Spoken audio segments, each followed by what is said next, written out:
Very good evening from India. This is Abhivardhan from Global Law Assembly, and here we are live for a very interesting session with Dr. Brian Polkinghorn for Global Hint. Um, this season three has been pretty amazing because we have been having a lot of interviews in partnership with Covent for the Counter Expo 2022. And in the meanwhile, while I've been discussing about conflict economy with Professor Vasavji Banerjee from Mississippi and even other scholars and even other experts in their own realm, now we have arrived to discuss about conflict resolution in a multipolar world. So this is quite an interesting area per se because conflict resolution accords to a sense of thing that if counterterrorism and other conflict issues are in existence and they are happening, how can conflict resolution be pursued? Now, a multipolar world leads to more multipolar challenges. So, taking in line with what John Mearsheimer says, that it's a power politics issue altogether. So, in that sense, let's discuss about conflict resolution with Dr. Brian, and let me introduce the speaker also with utmost respect. So, Dr. Brian is the executive director of the Bosman Center for Conflict Resolution. He's a distinguished professor of conflict analysis and dispute resolution. Since 2000, he has been the program director in the very department itself, and he has also particularly been a program director for the particular center as the executive director in the center itself in Salisbury University. Prior to 2000, he was senior faculty member in the Department of Conflict Analysis and Resolution in Nova Southeastern University. He has published, I would say, almost or more than 40 articles, over 40 articles, book chapters, and edited books. And his experience lies in understanding and even working on environment dispute policy intervention, labor management, cross border cooperative enterprises, support of peace talks, and civil training. And currently, he's facilitating dialogues between Palestinian, Jordanian, and Israeli parties on issues like water rights, waste to energy, and collaborative agriculture in Jordan River Basin. And he's also worked on the peace process in Nepal. So I guess for the landmass part of the Indo-Pacific, I think it would be great to discuss about how his experience has been in Nepal, also, for example. So, Dr. Brian, welcome to Global Hint, and it has been a pleasure to host you. Thank you. I enjoy being here. What can we talk about? Definitely. So let's talk about your experience in detail because I think I would be really bereft of words to explain and elucidate about your interesting career. So, how do you see your career in the field of conflict resolution and international relations? And as compared to, we know very well know that conflict resolution is not like ADR and public law or private law, Right. wherein okay, Right. there are commercial matters, Mhm. and these matters are more about public policy and humanitarian issues. As is my understanding, I might be wrong, but No. you can correct me, of course. So, how do you see the role of conflict resolution after all? First of all, the distinction between conflict resolution and alternative dispute resolution that you just articulated is exactly right. And conflict resolution is in the policy realm. It's in the all of civil society. It doesn't have to be in the courts or in the legislatures. But conflict resolution is a very simple concept. It's helping people meet needs. Needs have been blocked, for instance. And it can be structural legal things, or it could be systemic, the way society operates, or institutional. But what we try and do is have people sit down in a preventative mode, if possible, and have a dialogue about trying to have as many needs met as possible. Just because you have needs and I have needs doesn't mean they're mutually exclusive. And so when it comes to things like counterterrorism, people say, how does conflict resolution fit into this equation? And the fact is, we have prevention of violent extremism programs throughout the world. And India does a particularly good job. India is just a big experimental human, I don't know how to put it, but there's so many things going on in India that you guys need to appreciate. And at the village level and um, looking at how we relate to one another as human beings, I think is the first core piece of prevention of conflict. The conflict's fine. We live with it. It's our history's written about conflict. If you think about it, all the way back to the beginnings, something's going on. But it's how we attend to it that really makes the difference. And our job in the field of conflict resolution is to work with people not just to prevent and mitigate, but if they get into it, to manage it appropriately so that we can reduce the violence and it gets into people's mindsets Because how is it that we wind up killing one another over ideas? That sounds like a strange thing that we would do something like that. But conflict resolution kind of gets to the whole idea of how people are programmed, and it gets to the humanization process. Just because we have enemy images of another person or another group of people doesn't mean that's true or fair. And one of the things we do is we get people into situations, controlled situations, where there's dissonance. So, not dissidence, but dissonance, cognitive dissonance, and have we bring people together from various different factions and take them out somewhere else in an isolated setting. And in the process of doing that, you're doing some problem solving stuff, but you're also rehumanizing folks.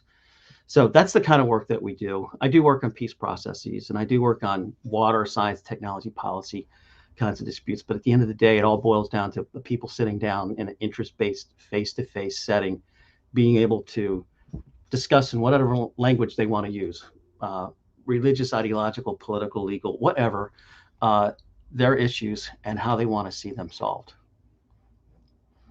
Hmm. I really find this interesting because um, as we study conflict economy, what turns out is that conflicts, of course, are related with identities and cultural assets, and even if we, ignore this for a while, even other vulnerabilities which are connected with us. It can be related to geography, it can be related to even mere legal issues, or it can be anything. But of Mhm. course, when it turns out to be violent, we somehow get blurred by just the violent effect, but somehow it's difficult for many people to comprehend as to what issues cause them. And Mhm. of course, as a matter of comprehension is concerned, I think conflict resolution has a really interesting role to play. Mhm. I very much correlate it with when it comes to commercial law and tech. We also see similar issues. There are various interesting IPR problems. Then, you know, even within environment and all of those issues. So let's Mhm. start with understanding the history of conflict resolution. So I have a question regarding the current situation in Afghanistan. Mhm. And I am asking this question because I am not sure if there have been measures through the UN or through NATO forces or through the Americans to actually go for certain forms of conflict resolution in micro or macro forms in Afghanistan in Mhm. the 20 years when the Americans had invested a lot. And we know, of course, how they invested in everything. Mhm. So uh, let's take the example of Afghanistan, and you Mhm. can compare it with a successful example, a bit successful example in any war-torn region in the world, as to how conflict resolution itself has transformed, how has it worked out, how has it not worked out. Okay, that's interesting. You use the word transformation. If you have a conflict and people are fed up with it, they get to the point where they've been fighting each other for the longest time. It could be multi-generational, transmitting our issues to our children and to their, our grandchildren and whatnot. If somebody gets to the point and says, enough's enough, and some people start doing things differently, showing respect and appreciation and recognition and acceptance and all those sorts of things to the other side. It's like, what's going on here? But it takes that level of sort of emotion and cognition to get people to get to the transformational stage. Now, if you're in a society that's tribal in nature, and you've got these multi-generational distinctions between them, it makes the situation a little bit more delicate, complex. It's more dynamic. So when you look for transformation, it doesn't need to be a sudden, like, global transformation, but it can be ways where one group decides to kind of tone it down a little bit, unilateral sorts of things. Now, the United Nations, I should mention that the Bosserman Center at Salisbury University is a United Nations University Regional Center of Expertise. And our expertise is on conflict prevention and creative problem solving. And so we do know some of the things that the United Nations is doing in places like Afghanistan. But I do want to mention there's the whole governmental sector and there's a private sector that also are involved in these things. And we are doing some work in Afghanistan right now, and it's really delicate. So I won't bring that up specifically, but I will say this: the Italian government, if you go and interview some folks that are working in Afghanistan, the way the Italians have approached um, their role with Afghanistan people it's pretty interesting. Now we have folks that are trained to be culturally competent, and they go in and they work with leaders in terms of meeting needs like water and sanitation and education and transportation and all those sorts of things. And in a sense, that has social utility. It's a functional sort of thing, and it's done on their terms, on Afghani cultural terms, whatever that culture may be, because there's plenty of cultures there. So you mentioned conflict in terms of cultures and identities and whatnot. And one of the things we do in conflict resolution is we have people say, what can we appreciate about your culture? This gives folks an opportunity to brag. It definitely changes the dynamic of a confrontation. It's sort of like, now I get to say something positive about me, which is really unusual in conflict. But by doing so, we are able to see where the common ground might lie. It's kind of like, yeah, we agree with those things too. And then if you stand on that common ground and use it as a means to kind of expand the moral universe and get more people involved and whatnot, it kind of has a tendency to calm things down. Like, what did you do in your conversations today with these other folks from the other side? Well, believe it or not, it's good we're talking because we're learning things about each other that have similarities. You also mentioned the identity piece. One of the things we do is people will use identity at the group level to go after what is perceived as scarce resources. So we do one of two things. We ask people about all their identities. You have 50 identities or 100 identities, and so do I. And why is it this particular one is being used to pit us against each other? And whose rules are we playing by? Then the other thing we ask is, well, is it really a limited resource? Can we bring value? Look, when you and I sit down and have a conversation, every time you say something I don't know, I'm appreciating that you're bringing value. I learned something from you. So what we do is we expand the quote limited resources. It could be intellectual knowledge, information. It could be something tangible or symbolic, but we bring that stuff to the table.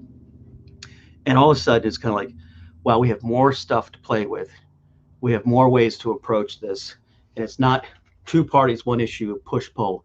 It's a whole bunch of things being moderated. And the fact is, when it comes to conflict resolution, people using their own language, talking about issues in the way they want to, they're the ones who decide the rules. They're the ones who decide what issues are important. They're the ones who generate the options. They're the ones who agree on whatever the written agreement's going to be.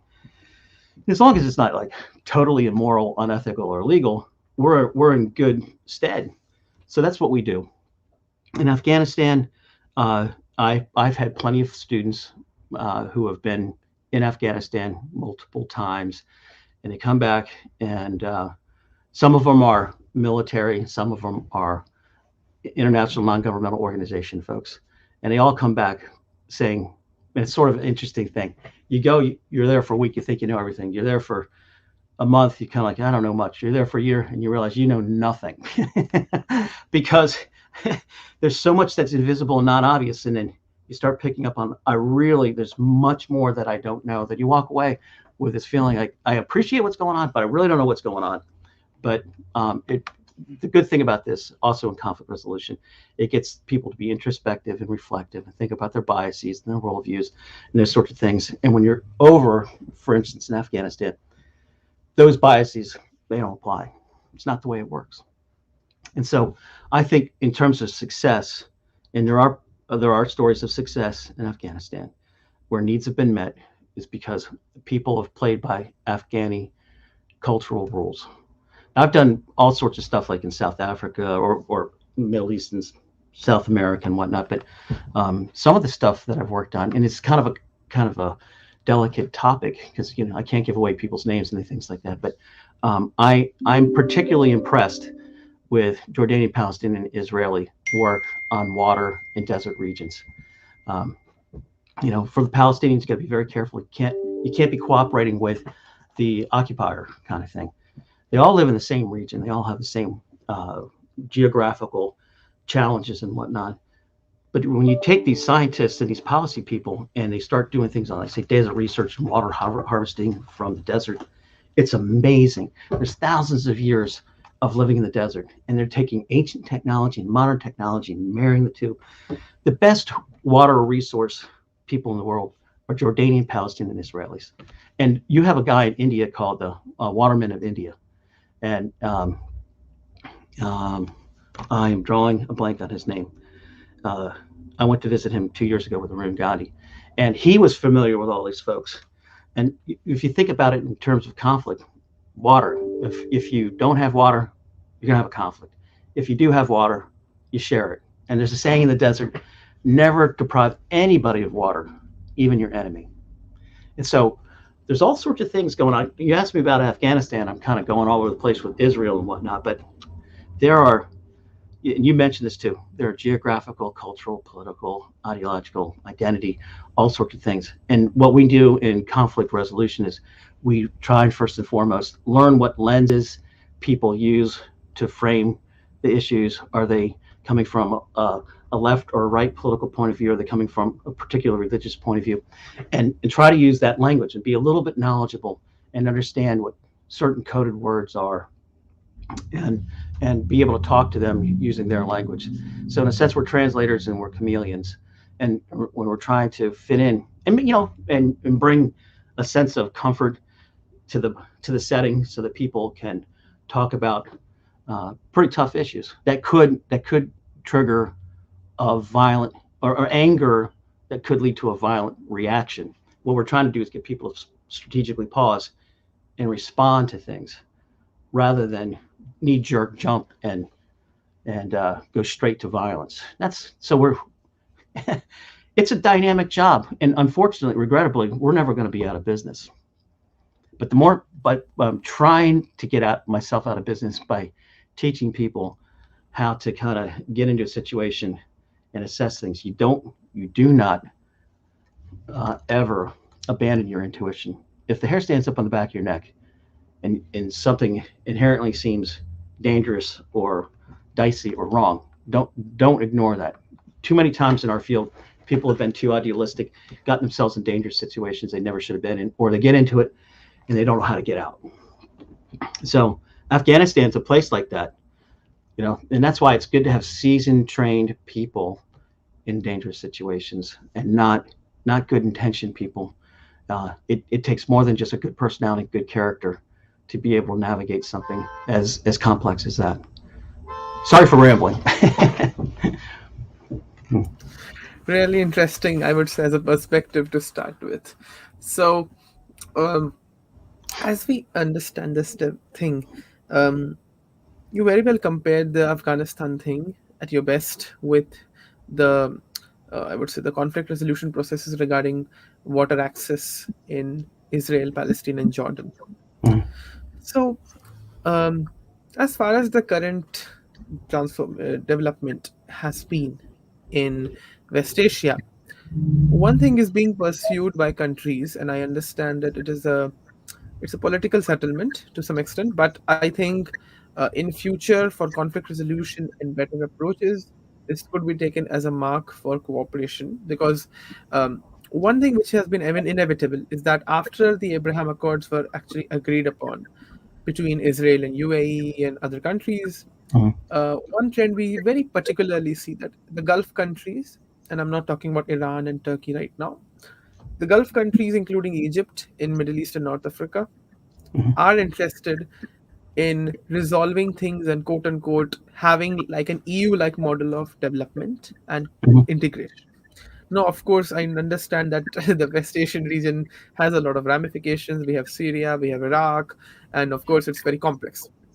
But if these countries are interested to go for, more Abraham Accords and a post-Abraham Accord situation, how can the Saudis, the Israelis, the Egyptians, the people in Dubai, which is Abu Dhabi, Dubai, which is UAE, Emirates, how they should actually see the future of conflict resolution and how the actors should actually ensure that it happens more. I'm really interested that conflict resolution is seen in a much inclusive manner, in a much interesting manner. I think you might give more perspective to it as to because the Abraham Accords is has been one of the most interesting developments which I've observed from West Asia, at least for now. And it happened under the former U.S. president. But of course, the current U.S. president, the current secretary also, Antony Blinken, they definitely support the accords because it is an institutional measure from the United States. So, how do you see the relevance of the Abraham Accords, and what should the parties try to do, what can they do, what they have done. Because I think the history of Abraham Accords is not just related to Trump, it was a very long history, contrary to public opinion, so Yeah. popular opinion, because of Yeah. course it has a long history. Starts with, I think, the end of the 20th century, let's say. So how do you see Mhm. it? Well, um, I'm glad you bring out that timeline, the historical piece, because there are things that have happened in the near past that have led to these accords. And my advice is, in terms of the parties, is do it on your own terms. And by that I mean, if you look at, say, like the EAU and Israel, um, UAE, excuse me, um, there's a lot of business stuff there. If you look at it in terms of cooperation, now things have been Israel had been doing things with various countries in the Gulf region, but now when you formalize it, it takes it to another level, and there's more goodies to be distributed, more avenues to be opened, more opportunities to be taken advantage of, and more opportunities to be generated. And uh, I think the private sector, the business sector, has a lot to do with these sorts of accords. And I'm not just saying that that's what's dominating. But if you think about political economy and whatnot, Israel has a lot to offer, and they've got local partners in the region. Now, one of the challenges, though, is uh, Egypt and Israel, or Israel and United Arab Emirates, or whatever it may be. Governments can make agreements, but how does it impact the internal dynamics, the domestic political consumption in these countries? Now, in Israel, I think it's a huge deal. Yeah, I think if you go across the political board, you look at the Peace Index, which is published by Tel Aviv University, and ask questions. And they've got the left with Labor, and they've got the right with Likud, and everybody in between. They've got Israeli Jews and Arab Jews and all these sort of. The majority of those breakdowns are in support of it. But if you look at it, say, United Arab Emirates, or you look at it, say, Egypt, internal domestic consumption, there are people who are dead set against it. And it seems as though one of the considerations, one of the things that has to be always a part of the question is the Palestinian people, and how do they fit into these things? And oftentimes people just say one of two things. I'm really simplifying this. Leave them out of this. It's between us. And others are going like they're a part of the region. And frankly, I think about the Abraham Accords and Semites, one of the three groups, uh, Jewish, Muslim, Christian. Palestinians are Semitic people, and go into identity, and they have probably one of the highest education rates in the Arab world. Palestinians, you have a lot of engineers and doctors and people with post-grad degrees and whatnot. Yeah, and it's kind of like they have a huge role to play in these sorts of agreements. But how does it work out? And between Israel and Palestine, it gets complicated. But I would encourage people who make these agreements to be mindful or wary of superpower kinds of countries that are in support of or want to be a part of these things. Do it on your own terms. So we've got China, we've got India, we've got Russia, we've got the United States, and I think if the primary parties focus on their agreements in and of themselves, that it'll have lasting power. Otherwise, you have to worry about the puppet master effect and who's pulling the strings and all those sorts of things. It's just a word of caution, not warning. They should be cautious. But I would see over the years more and more people, more and more countries having jumping on board with these sorts of things. And you mentioned like an EU scenario. Well, there could be a North Africa, Middle East, but it has to be on, like I said, their terms. Just because we have one, we have 50 states in the United States, and people say, oh, EU is like that. No, it's not.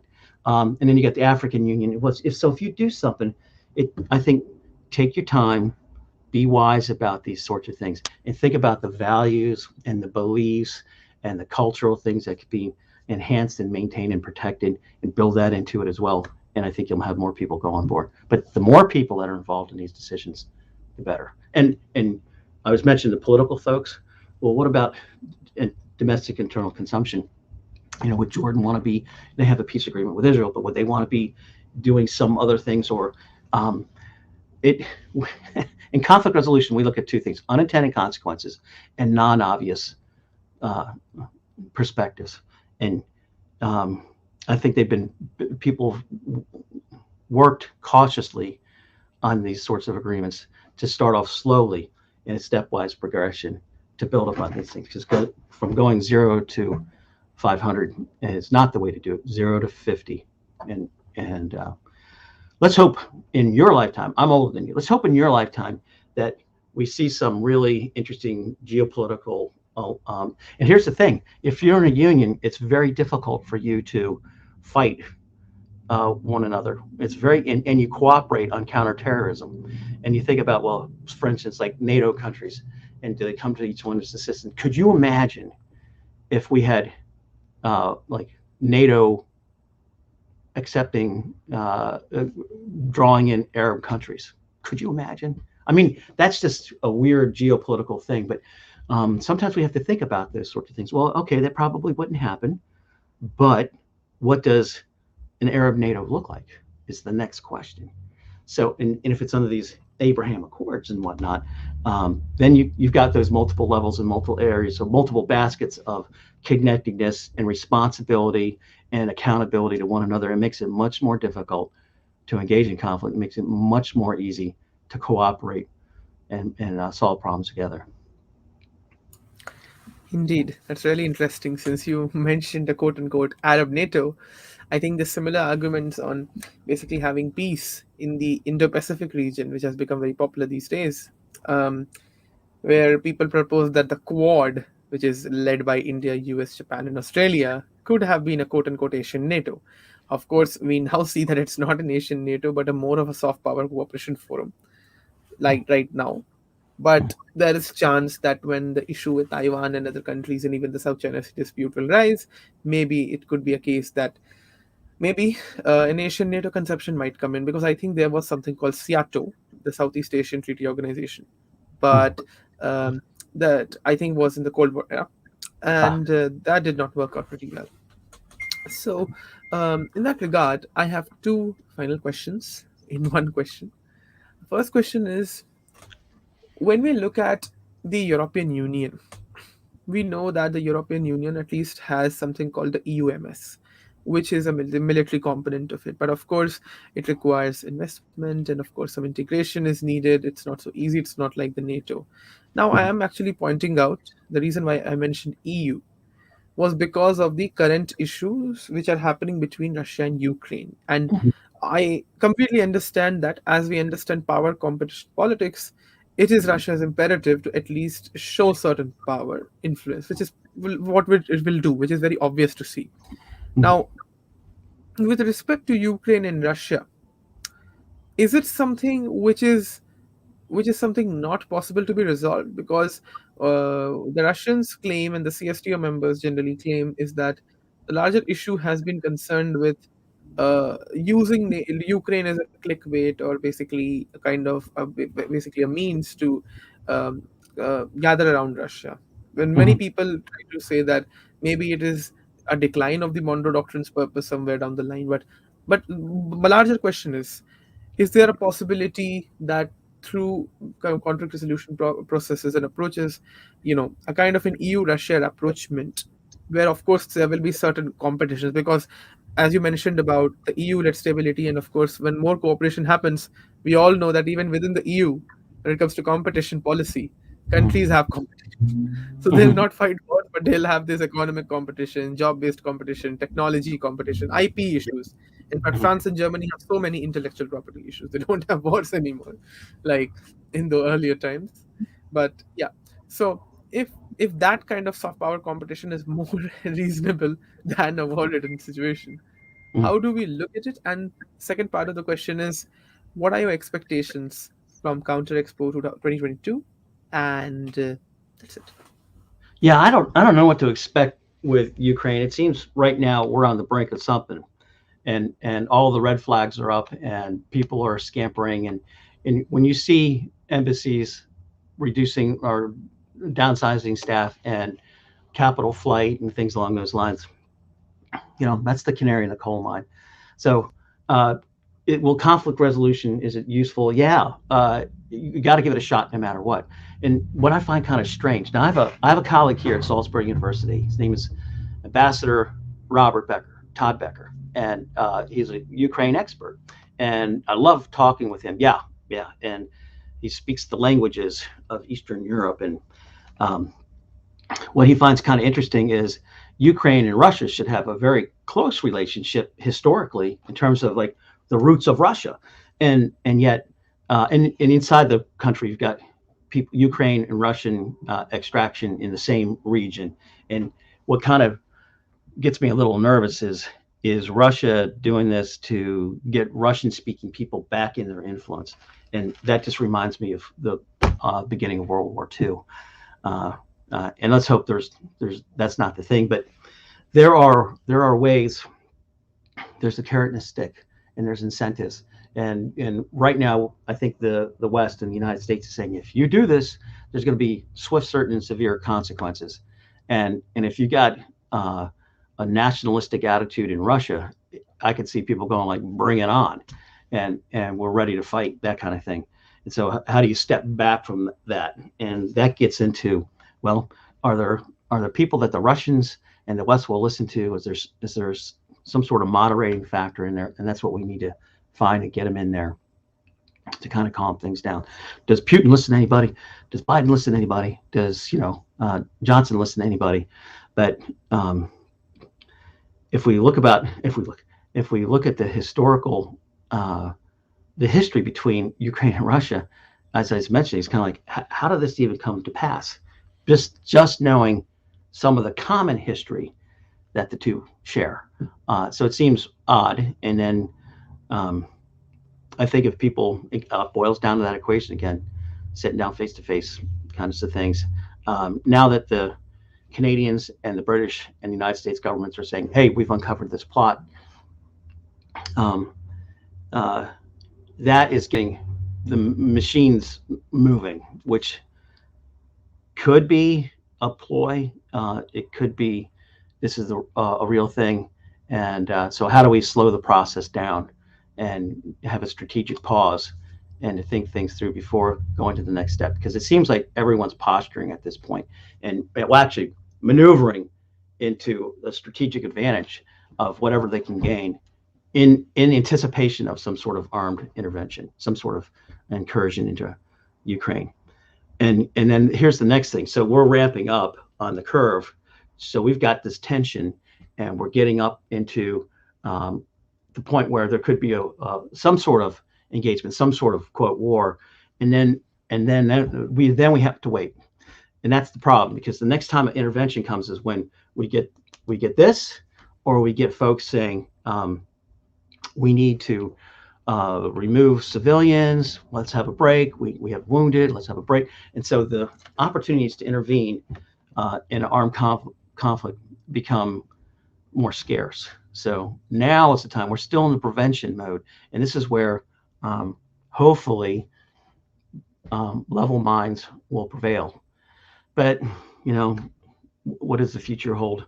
We'll find out. I'm not that good when it comes to Ukraine, Russia. I'm just good on the dynamics of conflict. I don't know enough about it, but if you had Ambassador Becker on this show, you would, and just talk about Ukraine, you'd be really happy. He really knows what he's talking about, and he's a pragmatist. He's a realist, and doesn't sugarcoat things. And even though he might have a view that he wants to happen, he's kind of, if it's going in the other direction, he's going to say it. Okay, so I don't know if I answered either one of your questions, but I hope if anything, it still gives you a reason to think a slight bit differently about it. I don't know. Definitely. And I think I would be very happy to host the speaker as requested in the future, maybe. Let's see. Um, so I guess we really had a nice dialogue, and people who will bring watch this will really learn a lot from it. And we wish you best, sir, for Counter Expo 2022. May you come to India, and maybe we can meet. Yeah, And where are you in India? so I'll say I'm in India, the north part of it. So Okay. as I conclude, I'll definitely talk about it. So we conclude this session of Global Hint. It has been a great session, and I thank Dr. Brian for coming in. And namaste, then everybody. Stay Hey, safe, namaste. stay happy.